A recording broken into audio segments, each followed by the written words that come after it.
안녕하십니까, 임종석 목사입니다. 오래간만에 유튜브 바이블 시즌 몇 번, 여섯 번째인가? 네, 시즌 여섯 번째 시작합니다. 여러분들도 많이 기대하셨나요? 하여튼 뭐 좋은 시간이 되었으면 좋겠고, 8번입니다. 빠지지 않고 열심히 또 이 책을 좀 구입을 좀 하셔야 돼요. 여러분들 이 책을 구입을 해야 또 보면서 자세하게 좀 알 수가 있습니다.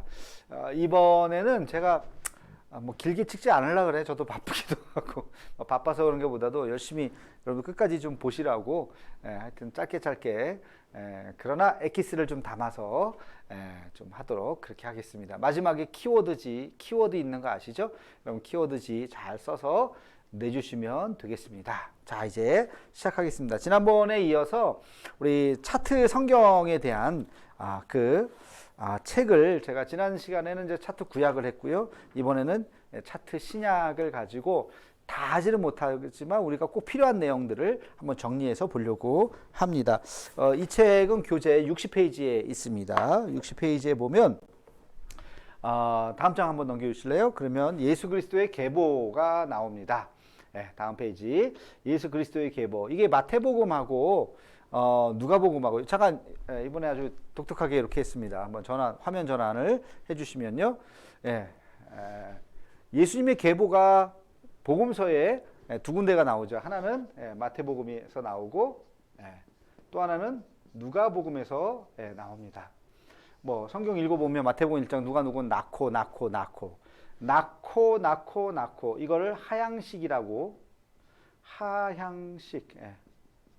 그리고 누가복음은 그 위는 이렇게 위로 올라가죠. 상향식. 그래서 하향식 족보, 상향식 족보 이렇게 이야기를 합니다.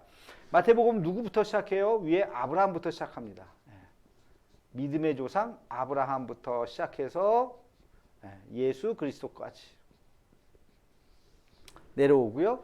그리고 누가복음은 예수님부터 시작해서 어디로 올라가냐? 아브라함을 넘어서 아담을 넘어서 아담 위가 뭐가 있어요? 아담 그 위는 하나님이더라라고 하는 이 하나님의 글씨를 좀 크게 써야 되는구나. 하나님에 대한 고백까지 누가복음에는 있습니다. 그거는 마태 공동체하고 누가 공동체하고 차이가 있기 때문에 그래요.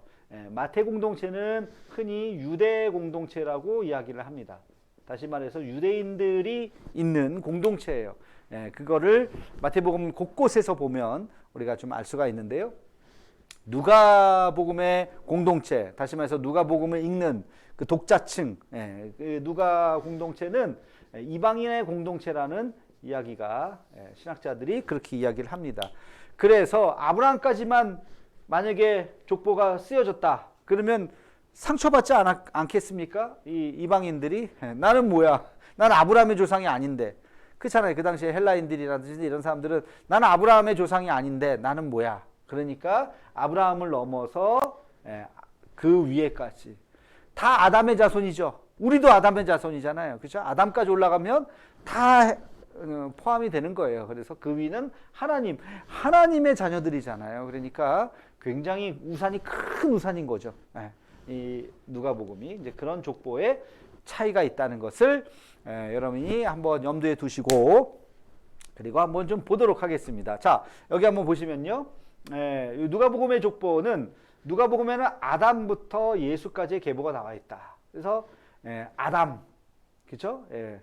아담으로부터 시작해서 셋, 에노스, 게난, 마할랄렐, 야렛, 에녹, 무드셀라 쭉 이렇게 내려갑니다.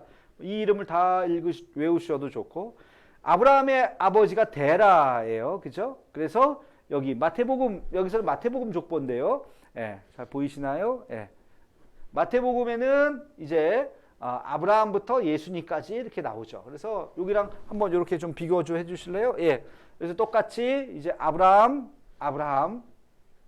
이삭, 야곱 이렇게 쭉 나오죠. 그런데 또 하나의 특징이 있어요. 마태복음에는 여자가 나와요. 여자. 5명의 여자. 여기는 누가복음은 여자가 나오지 않습니다. 누가복음은 여자가 없어요. 반면 마태복음엔 유다와 다말 이야기, 며느리 다말. 뭐 이렇게 좀 좋은 내용은 아니지만 그런 뭐 성경에 있는 내용이에요.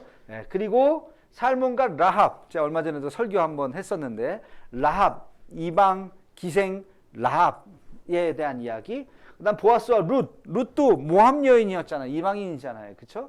그러니까 다말, 라합, 룻 다 사실은 정숙한 여인이라고 보기 어려운 이방에 해당되는 뭐 하여튼 그런 여인들인데도 불구하고 이 여인들의 이름이 기록되어 있다는 것은 굉장한 의미가 있는 거죠. 그 다음에 이제 다윗 왕과 우리아의 아내, 성경에는 밧세바라는 이름을 마태복음 기록하지 않았어요. 우리아의 아내에게서 이렇게 나옵니다. 그러니까 다윗과 그다음 밧세바 이렇게 하는 거하고 우리아의 아내라는 거하고 무슨 차이가 있어요? 이 밧세바라는 여인이 우리아의 아내였다고 하는 거를 기록으로 남긴 거예요. 그러니까 우리아의 아내가 이게 없었다면 다윗이 그냥 밧세바를 첩으로 여기고 결혼했나 보다 이렇게 생각을 할 수 있었을 텐데 우리아의 아내라는 것을 씀으로써 다윗이 불륜이라고 그래야 되나? 하여튼 잘못을 저질렀구나 하는 것을 알게 되죠.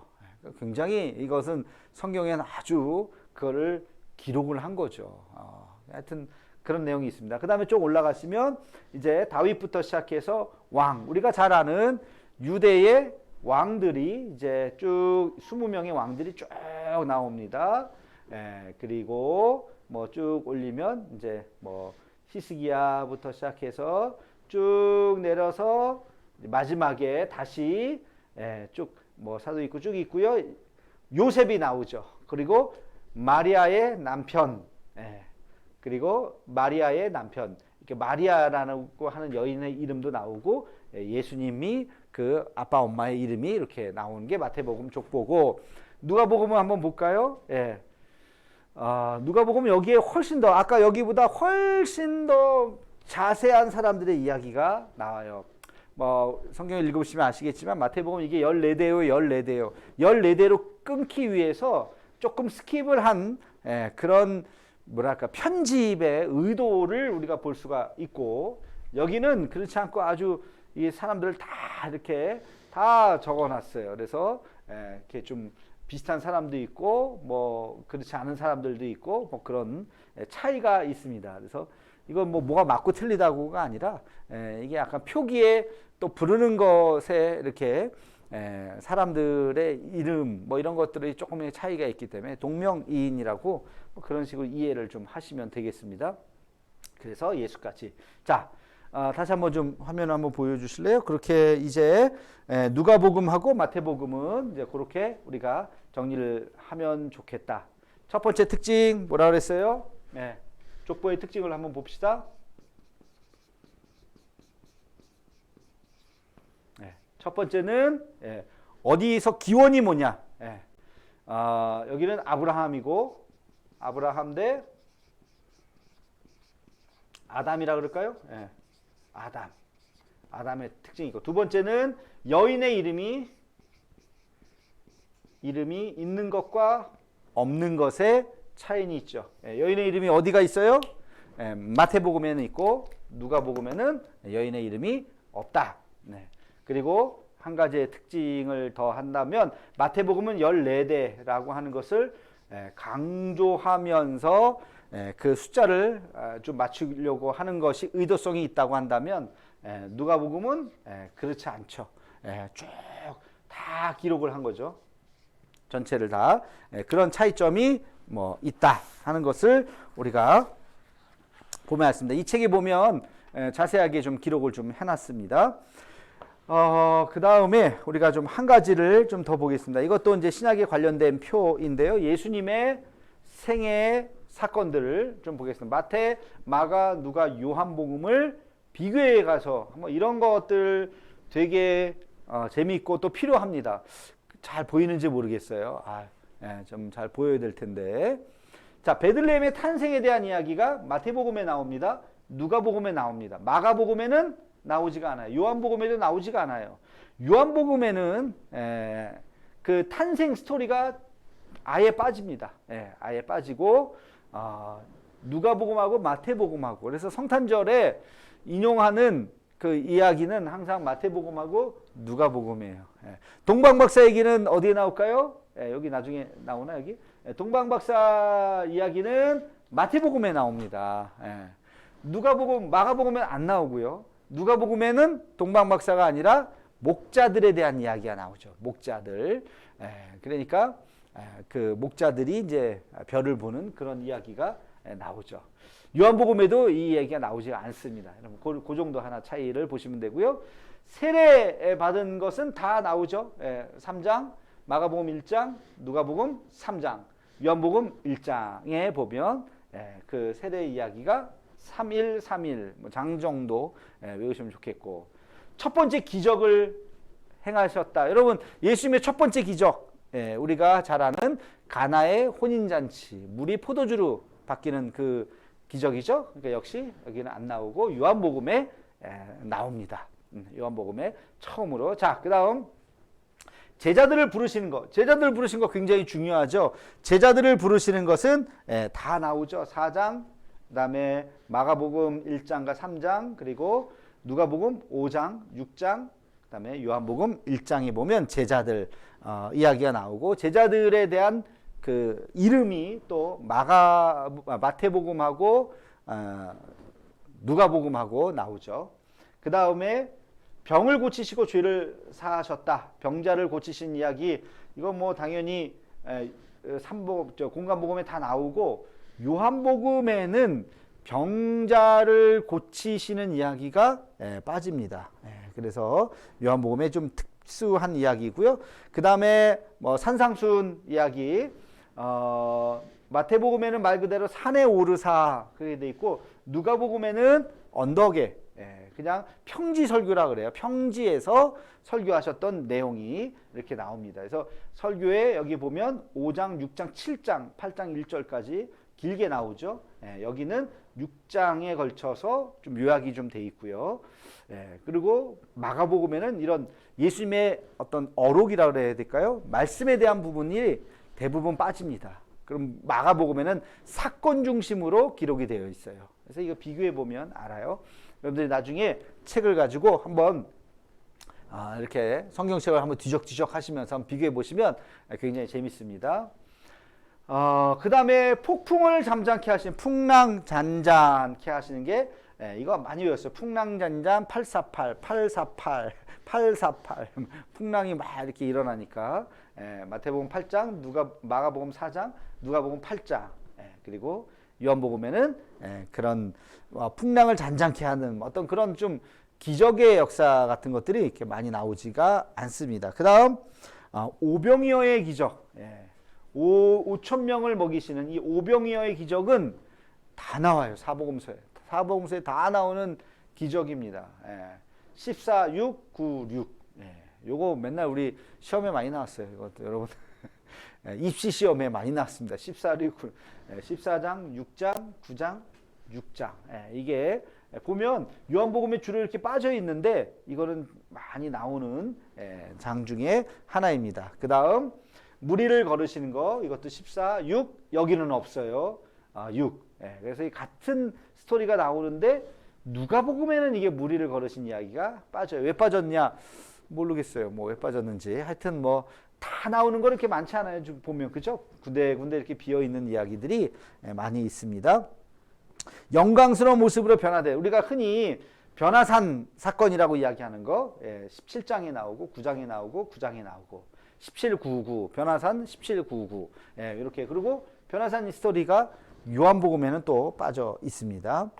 그리고 눈먼 사람을 고쳤다. 이거 이제 뭐 병자, 우리가 눈먼 사람을 이제 고치는 에바다 사건이라든지 이런 이야기들이 여기 이제 9장, 그 다음에 여기 20장에도 나오고 12장에도 나오고 8장, 10장, 여기 18장, 요한복음에도 요거는 이 기적 사건은 기록되어 있습니다. 그 다음에 또 아주 재밌는 우리 선한 사마리아인, 너무 잘 알, 탕자의 비유 너무 잘 알죠. 요런 비유에 대한 아주 스토리 있는 비유는 다 누가복음에 나옵니다. 누가복음에 10장, 누가복음 15장 길게 나옵니다. 다른 데서는 안 나와요. 이걸 누가 특수 자료다 이런 표현을 쓰는데요. 누가에만 나오는 이야기가 있고요. 그 다음 보시면 나사로를 살리신 이야기는 요한복음에만 나와요. 죽은 나사로를 살리시고 이때 아주 유명한 얘기를 하시죠. 나는 부활이요 생명이니 나를 믿는 자는 죽어도 살겠고. 그렇죠? 그 이야기 우리가 장례식장에서 많이 이야기하는 그 장면이 바로 이 장면에서 나옵니다. 그 다음에 10명의 문둥병자를 고치신 이야기, 10명의 문둥병자를 고치신 이야기는 마가복음에 이제 17장에 이제 나오는 이야기고요. 어린이들을 축복하시는 이야기 9장, 10장, 18장. 그 다음 종료주일 사건, 종료주일 21장. 마가복음이 여러분 16장까지밖에 없기 때문에 여기 11장이면요 굉장히 이제 뒷부분으로 가는 이야기예요. 그리고 여기 19장. 근데 특이하게 요한복음은 21장까지 되어 있는데 요한복음 한 중간쯤이잖아요. 12장. 요때 바로 그 스토리가 종료주일 스토리가 나옵니다. 왜냐하면 종료주일에서 예수님의 제자들과 만찬을 하면서 굉장히 긴 설교와 기도가 요한복음엔 뒷부분이 아주 길게 나오거든요. 그래서 요때부터가 시간상으로는 이미 이제 공생애가 끝나는 그런 이제 시간이라고 볼 수가 있습니다. 자, 그 다음에 성전을 정결하게 하시는 사건. 21장 거의 끝날 때 11장, 19장 그리고 여기에 요한복음에는요 굉장히 일찍 나와요. 우리가 흔히 성전 청결 사건이라고 하는 거는 예루살렘에 입성한 다음에 일어나는 그 스토리로 월요일날 하셨던 그 스토리로 우리가 알고 있는데 근데 마태, 마가, 누가는 맞습니다만 요한복음은 굉장히 이제 앞부분에 그 사건이 나온다 하는 것을 우리가 또 볼 수가 있어요. 왜 그러느냐? 뭐 기록을 그렇게 했을 수도 있고, 뭐 성전 청결 사건을 뭐 2번 했다고 볼 수도 있고, 뭐 여러 가지 해석은 뭐 가능할 거예요. 뭐 편집을 그렇게 좀 쓸 때 그렇게 했을 수도 있고, 어쨌든 그 다음에 성만찬 이야기 특이한 건요. 우리 성만찬 다 있는데 요한복음에만 성만찬 스토리가 없어요. 살과 피다. 내 살을 먹으라, 내 피를 마시라 하는 이야기가 여기는 없어요. 그러면 요한복음엔 뭐가 있냐? 요한복음에는 세족식이 나와요. 예수님께서 제자들의 발을 씻기신 이야기가 나옵니다. 자, 그 다음에 배신당하신 이야기 여기서부터는 이제 거의 대부분 같이 나옵니다. 배신을 당하신 이야기, 그 다음에 고난을 받으신 이야기, 십자가에서 죽으신 이야기, 부활하신 이야기.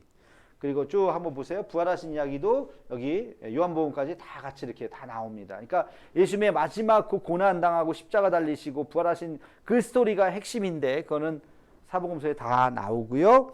그리고 다른 제자들에게 나타나셨다 하는 것까지 다 나오고 하늘로 승천했다는 이야기는 마가복음과 누가복음에 이렇게 나옵니다. 누가복음은 특별히 승천한 다음에 누가복음 쓰고 또 뭐 썼어요? 사도행전을 썼죠. 사도행전은 승천하신 이후에 성령이 임하셔서 제자들이 이제 복음을 전했던 스토리가 이어지는 거잖아요. 그래서 누가복음과 사도행전이 이렇게 두 권이 쌍둥이로 같이 이어진다고 하는 것을 우리가 볼 수가 있습니다. 자, 또 한 장 넘기시면요. 예수님이 행하신 기적에 대한 이야기를 한번 좀 보도록 하겠습니다. 예수님이 행하신 기적.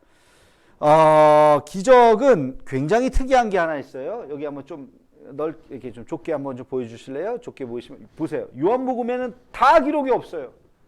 마태, 마가, 누가복음에만 이것이 주로 나오고 요한복음에는 이거 기록이 없다. 문둥병에 걸린 사람, 백부장의 하인, 베드로의 장모를 그 10병에서 고치신 이야기, 귀신을 내쫓은 얘기, 절름발이 다 나오죠. 혈루병을 앓는 여인에 대한 이야기, 눈먼 2사람 이야기는 마태복음에 말 못한 귀신을 들린 이야기는 마태, 누가에 나오고 손 마른 사람 이렇게 나오고 좀 올려볼까요? 귀신 들려 눈 멀고 말 못하는 사람 이야기, 뭐 가난 여인의 딸, 뭐 이렇게 뭐 하나하나 좀 빠진 데가 있지만 귀신의 수 바디메오 이야기, 디메오의 아들 바디메오 이야기. 그 다음에 한번 보세요.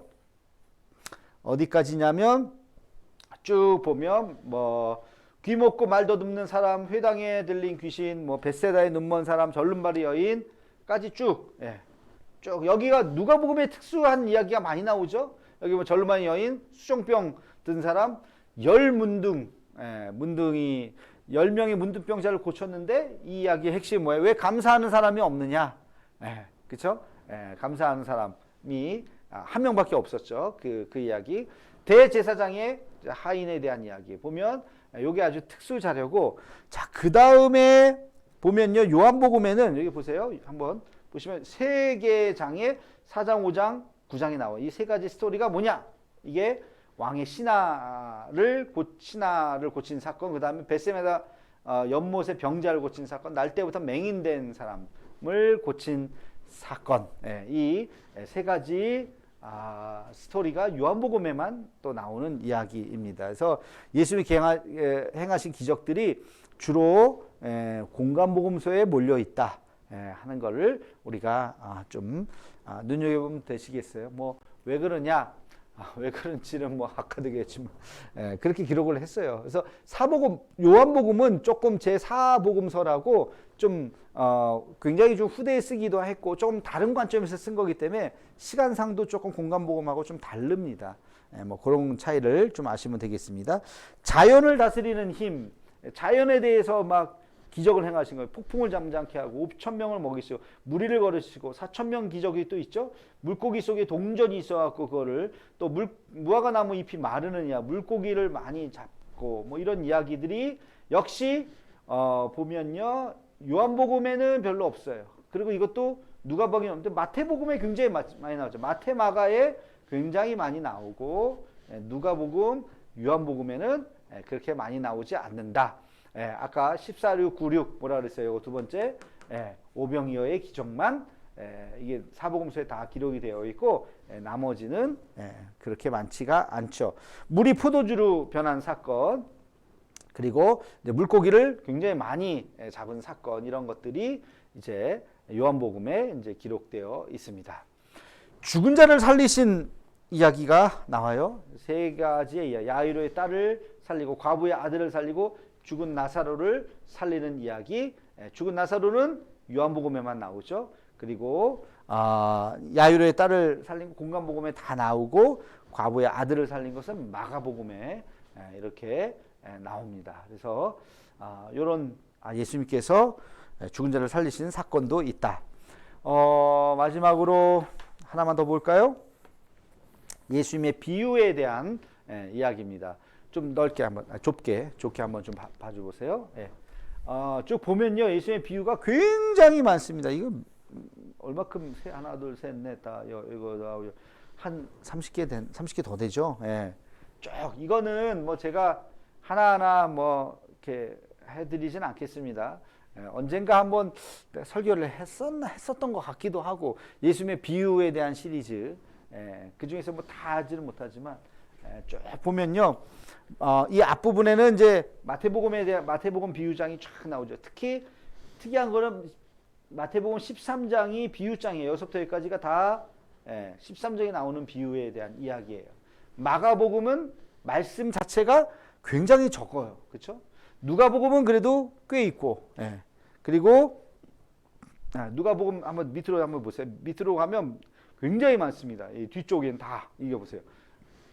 누가복음에 여기서부터 보면요, 깨어있는 종, 빚주는 이제 사람, 선한 사마리아인, 배고픈 친구, 어리석은 부자, 열매 맺지 못한 나무, 잔치에서 끝자리에 앉는 것, 제자의 대가, 잃어버린 동전, 탕자의 비유, 옳지 않은 청지기, 부자와 나사로 이야기 잘 아시죠? 주인과 종, 과부와 재판장, 바리새인과 세리에 대한 이런 비유들이 전부 다 누가복음에만 나옵니다. 이게 무슨 내용이냐? 찾아보세요. 찾아보세요. 찾아보세요. 자, 다시 한번 올라 보시기 바랍니다.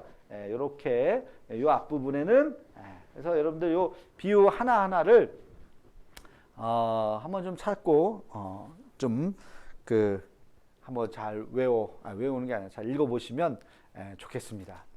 오늘 짧게 하려고 그랬는데 짧게 했나 모르겠다. 예.